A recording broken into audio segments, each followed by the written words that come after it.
We're recording. So today we're going to finish chapter 11. Tomorrow there'll be an exam on chapters 8, 9, 10, and 11. Those four. Let me share my screen. So we're talking about pro-social behavior.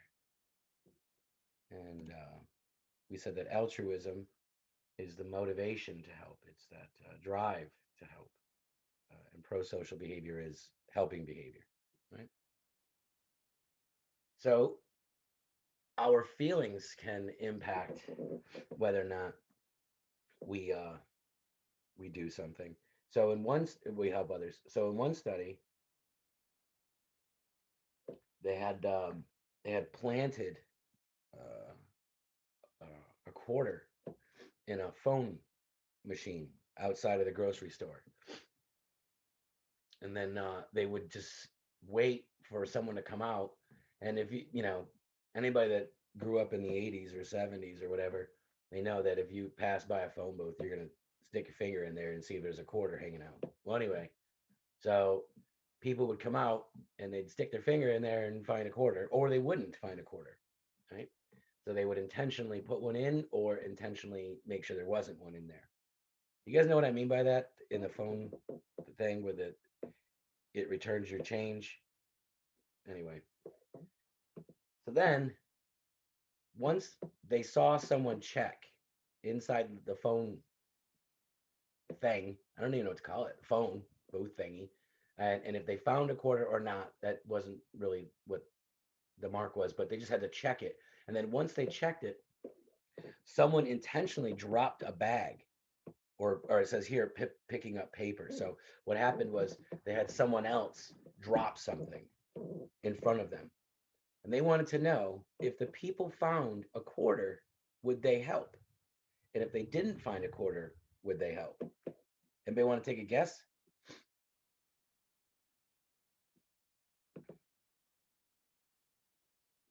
Chloe, come on. The ones who like found a quarter was helped out.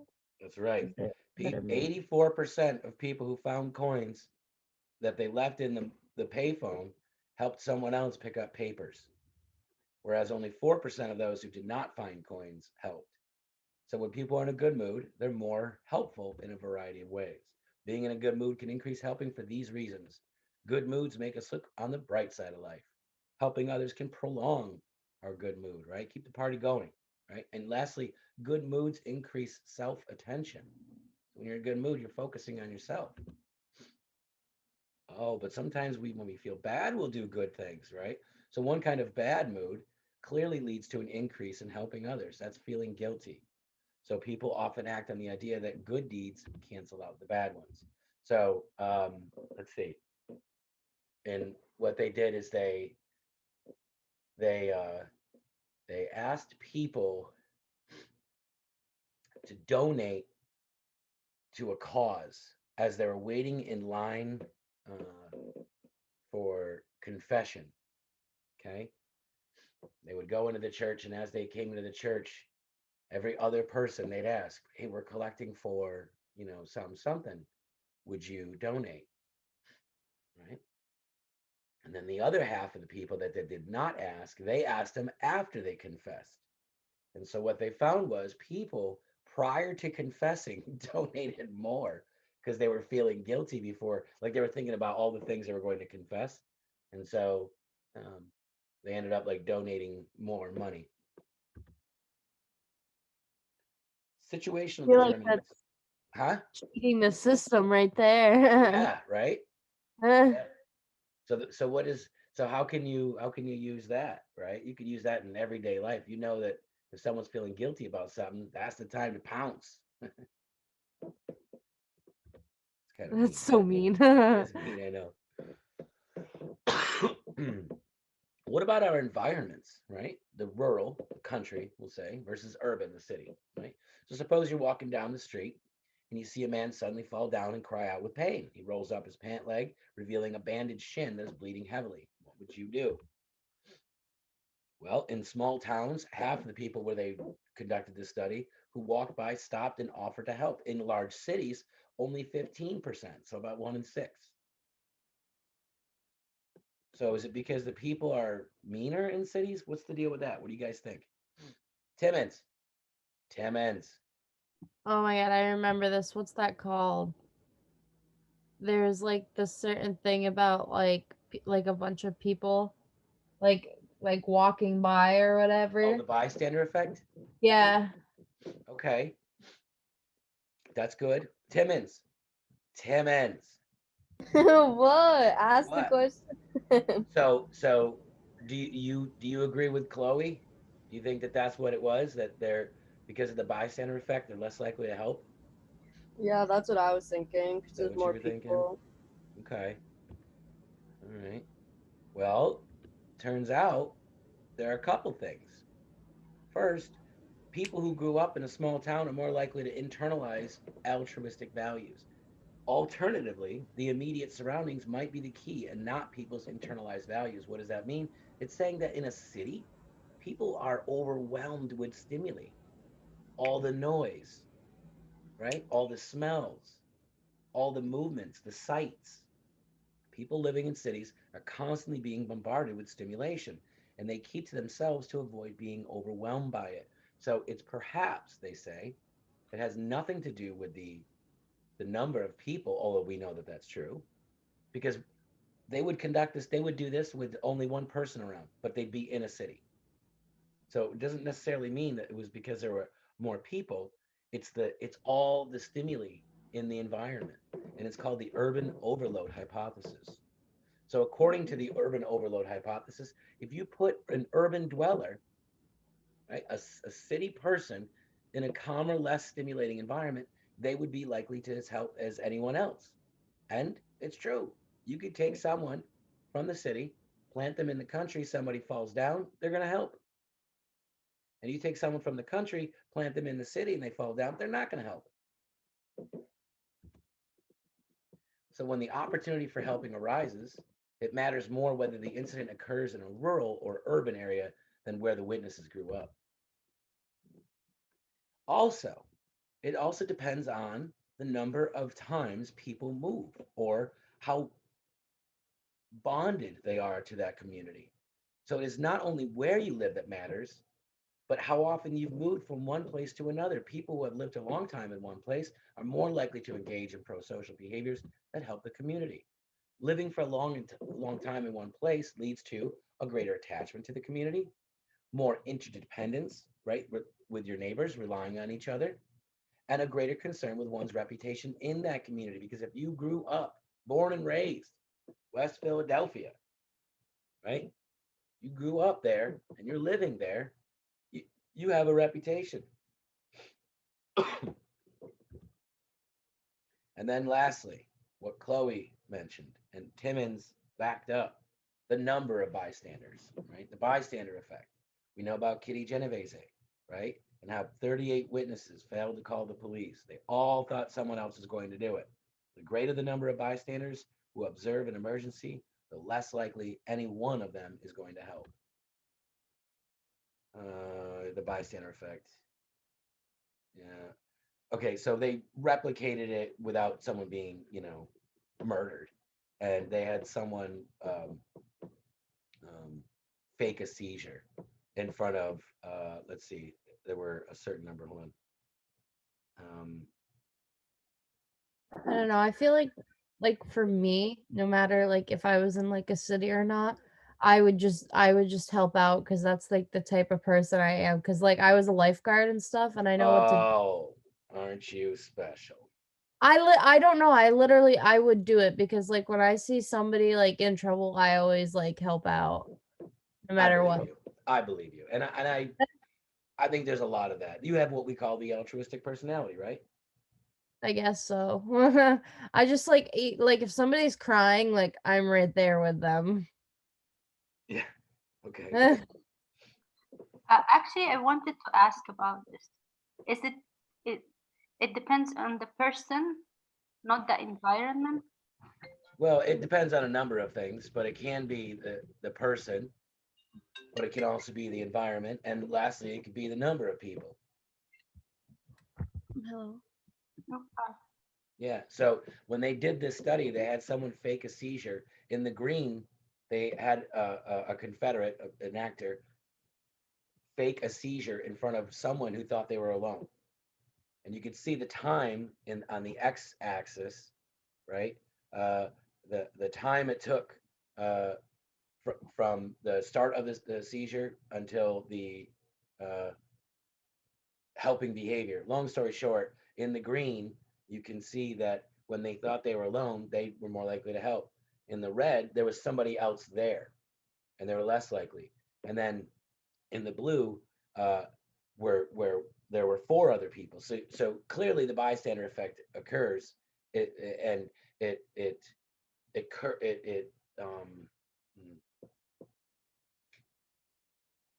and it's not just a help or no help. The helping behavior decreases linearly as the number of bystanders or other people nearby increase.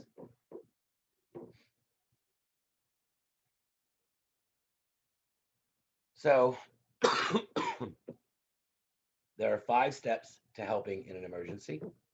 So here's the emergency. And at each point, there could be a failure to help.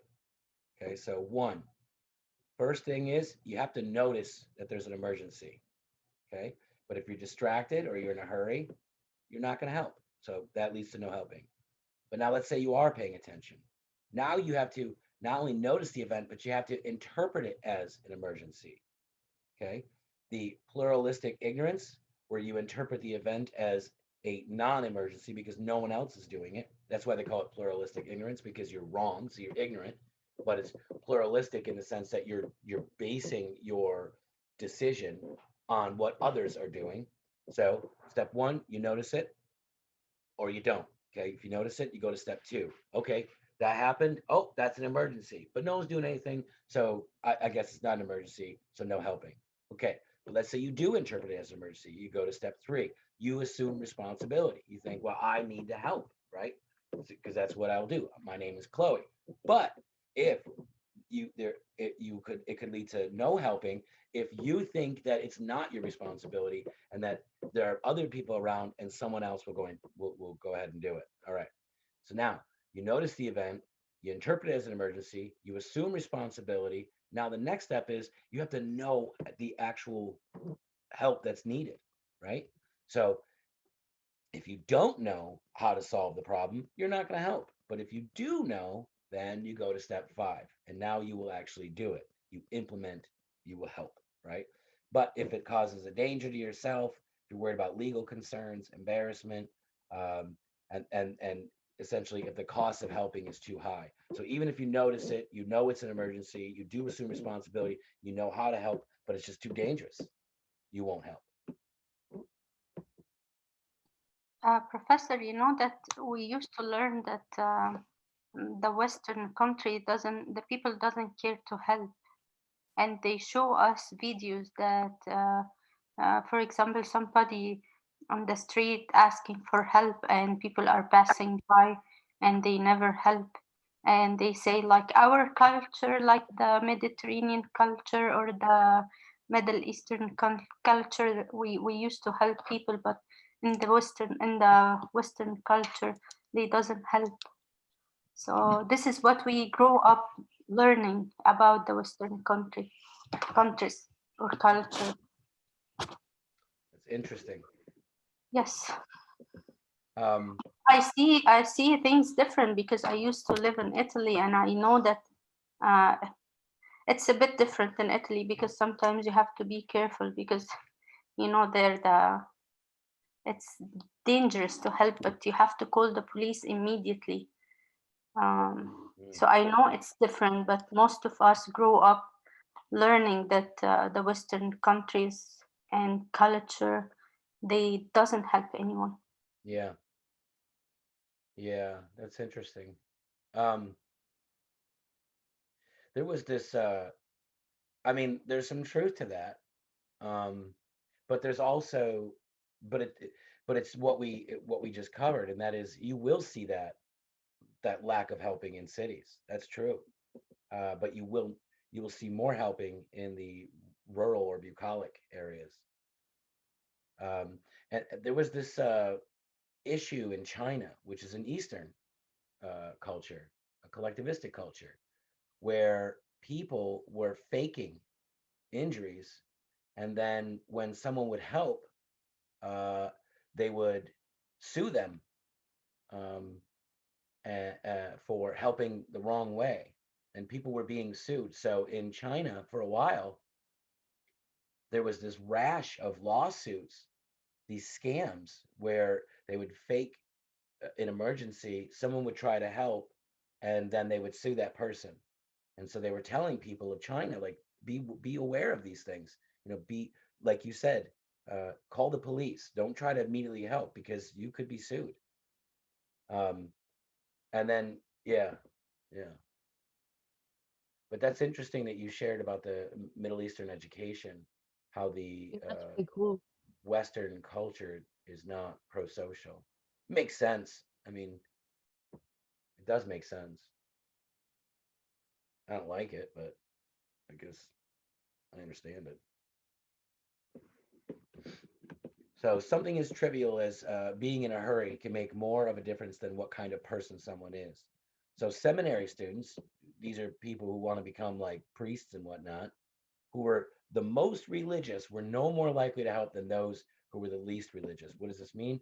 It means that they actually had seminary students at a school, at a whatever school you call it, college, and they intentionally kept them late, and they had to rush to go to their next class.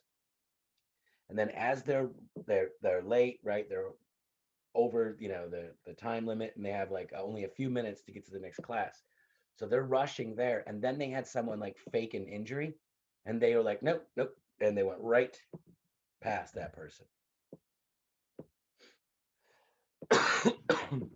Again, we have to interpret the event as an emergency. If people assume that nothing is wrong, they will not help.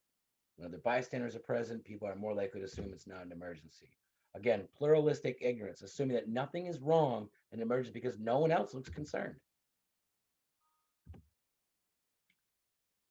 Assuming responsibility. Sometimes it's obvious that an emergency is occurring, right? So obviously with the Kitty Genovese stabbing and killing, she's saying, "Oh my God, he stabbed me! Please help me!" Right?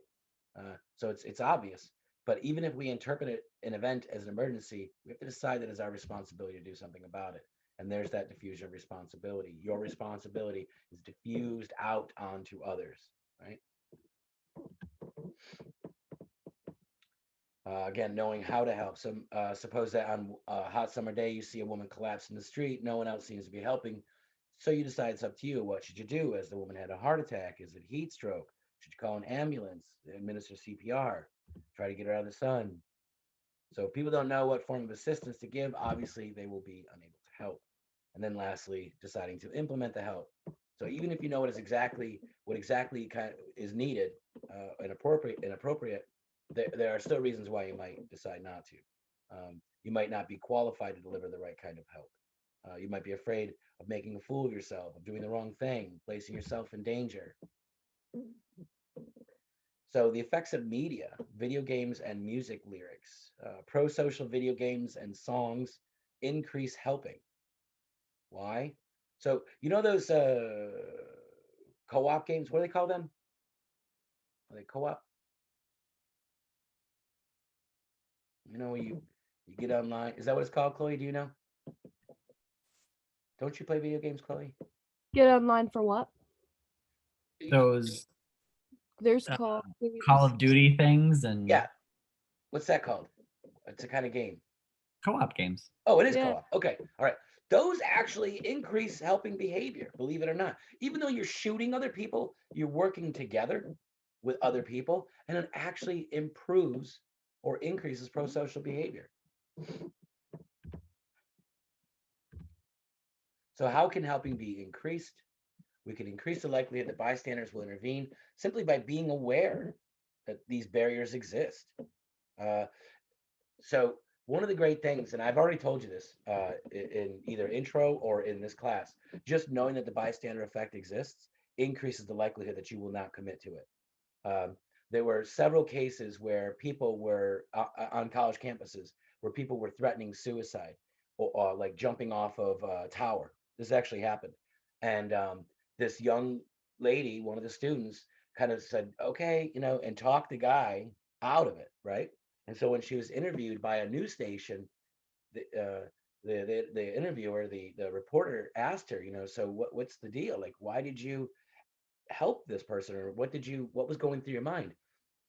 And she goes, and this is what she said. She said, I learned in my psych class about the bystander effect, and I knew that if I didn't do something, nobody else would. Literally, knowing about the bystander effect saved that person and other people's lives, just because these people were taught that if you don't do it, there's a decreased chance or a decreased likelihood that others will.